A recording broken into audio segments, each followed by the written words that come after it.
Slipping in diminished chords for more interesting chord movements in your chord progressions is the subject of today's lesson. Now, this is a really simple idea. If you've got a dominant seventh, what you can do is you can slip in a diminished seventh chord, a semitone, a fret up from where you're playing the dominant. Let's take the well-established path of the old 2-5-1 in C major, D minor 7, G7, C major 7. What if we put in there a diminished after the dominant before we go to the C major 7? So if we went D minor 7, G7, then G sharp diminish, C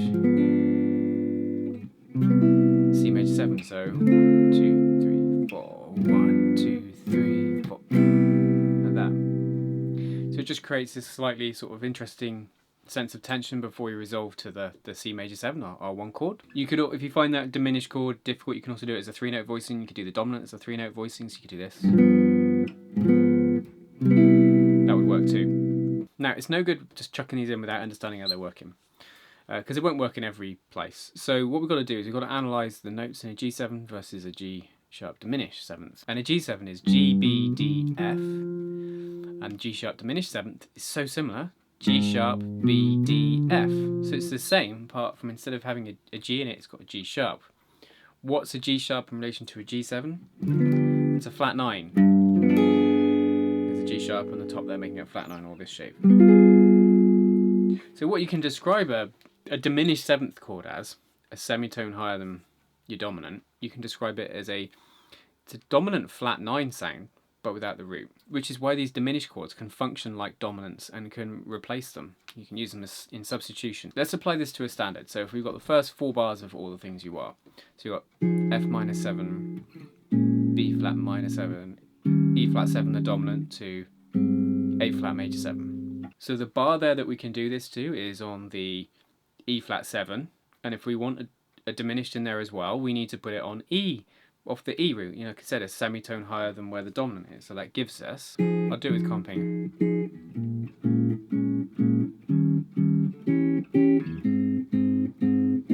When you get it into a bit more, say I'm going to do a 2-5-1 in G, you can be a bit more creative with it, like.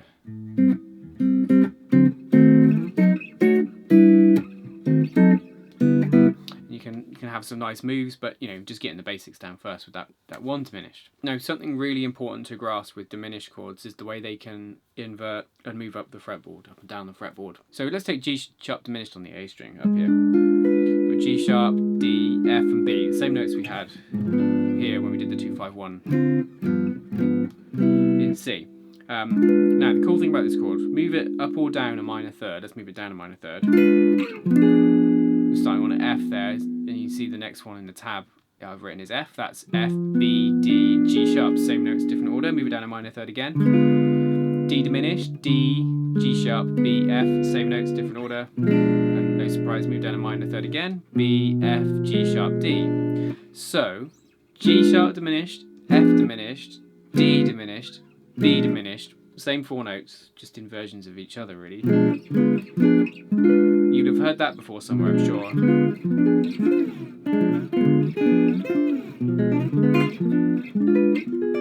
Very cool sound.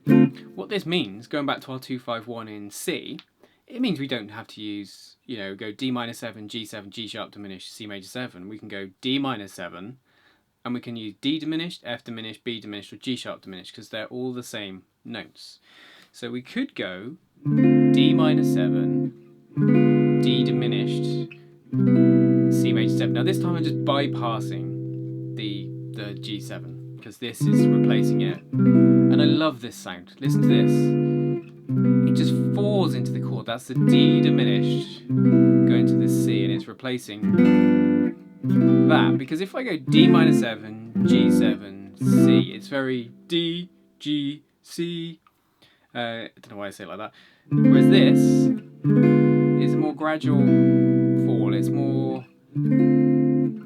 closer, obviously. And I just think it's a nice move. It just sounds more satisfying to the ear. So what we get here is nice voice leading, because on the top string it goes.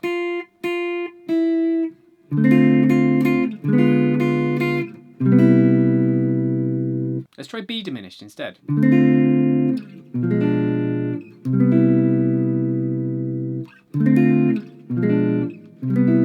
Nice, I prefer the D D diminished, but that's still quite cool because you're approaching it from beneath. The voice leading isn't as good in that one. It's going.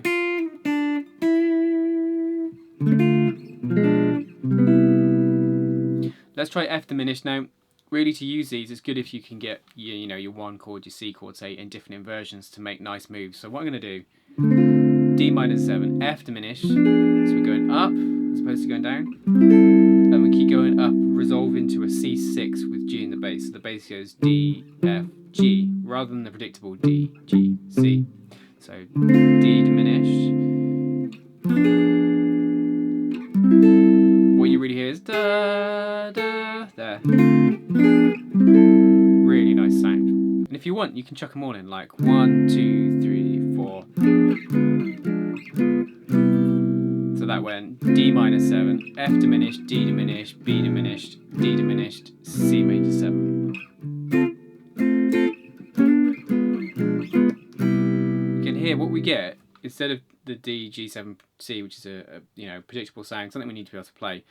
But we get movement, we get interesting sense of moving to the chords, the sense of momentum of getting to the next chord. And we're doing it with a diminished, which, just remember, creates the sound of a dominant 7th flat 9. So it creates the sound of D minor 7, G7 flat 9 to C. That's what it really does. It does sound a little bit different, as I'm sure you can hear there, but it has the same sort of function and purpose. So in those examples, we had some nice moves, let's say, with some voice leading on the top, which is what I think this offers us, but you can also get it in the bass too. So if we had a progression where it went G7 up to A minor, now, which is a backdoor dominant going into A minor, the G7, by the way. If you've got a dominant, a tone beneath its target, that's a backdoor dominant. So instead of just going, let's put the diminish in between two.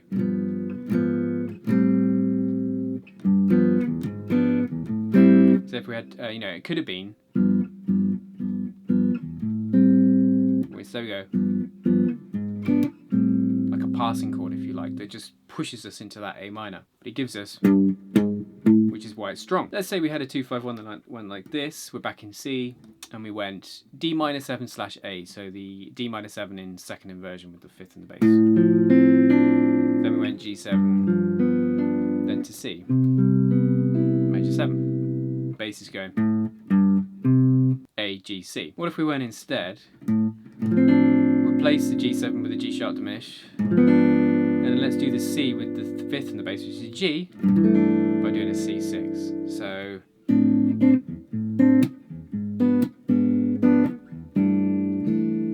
which gives us ba, ba, ba, A, G sharp, G, a descending bass. So sometimes these diminished chords, which you can treat as passing chords, or you can treat them like that, where we're trying to use close bass moves to make things sound different, more interesting, if you like. So try some other examples. I think some of the earlier ones, I had to just keep it really simple. I think they work better when you make the close bass moves and things like that, but it's important just to get your head around the basics first. A couple of videos for myself which would help with this topic. My video on 4 chord relationships to know, put that on the screen. Further learning you might want to do is get the diminished chords on the top strings, It's good to do. Anyway, just guitar lessons every Wednesday and Saturday as ever. Leave me a comment if you've enjoyed today's lesson, or if you've got any questions about any of the material covered. Grab the PDF with the tab and the notation. Till next time, take care.